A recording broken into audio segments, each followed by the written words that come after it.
स्वागत है दोस्तों आपका द बायोग्राफिक टाइम्स है।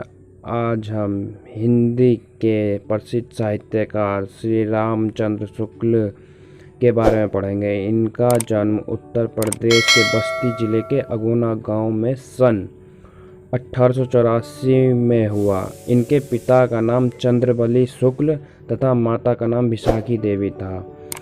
इनकी आरंभिक शिक्षा उर्दू, अंग्रेजी और फारसी में हुई, मगर वह केवल इंटरमीडिएट तक ही विधिवत पढ़ सके। बाद में उन्होंने अपने स्वयं के प्रयासों से संस्कृत, अंग्रेजी, बंगला, हिंदी के प्राचीन तथा आधुनिक साहित्य का गंभीर अध्ययन किया और उच्च कोटि के आलोचक, इतिहासकार और साहित्य चिंतक बने। जीवन यापन के लिए वे मिर्जापुर के मिशन हाई स्कूल में चित्रकला के अध्यापक भी रहे। 1905 में आचार्य शुक्ल काशी नागरी प्रचालिनी सभा में हिंदी शब्द सागर के निर्माण कार्य में सहायक संपादक बनकर काशी आ गए। बाद में काशी हिंदू विश्वविद्यालय में हिंदी के प्रधान अध्यापक भी बने। अंत में वह हिंदी विभाग के अध्यक्ष पद पर कार्य करते रहे और काशी में ही सन 1941 में उनका देहांत हो गया।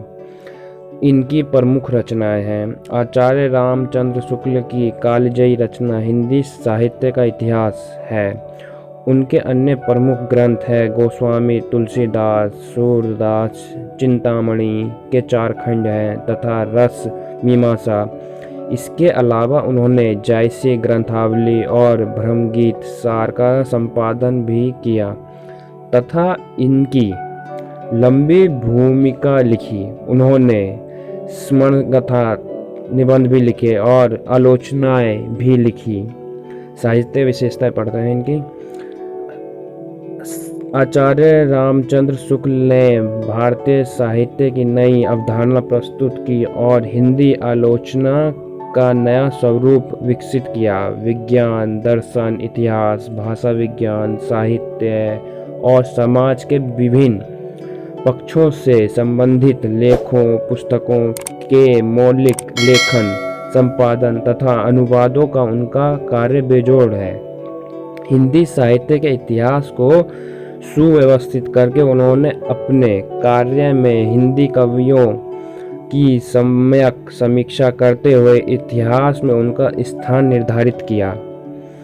आचार्य शुक्ल ने आलोचनात्मक लेखन के अलावा भाव और मनोविकार संबंधी निबंध भी रचे। इनकी भाषा शैली पर हम ध्यान देंगे। आचार्य शुक्ल की गद्य शैली विवेचनात्मक है, जिसमें व्यंग और विनोद का प्रयोग भी है।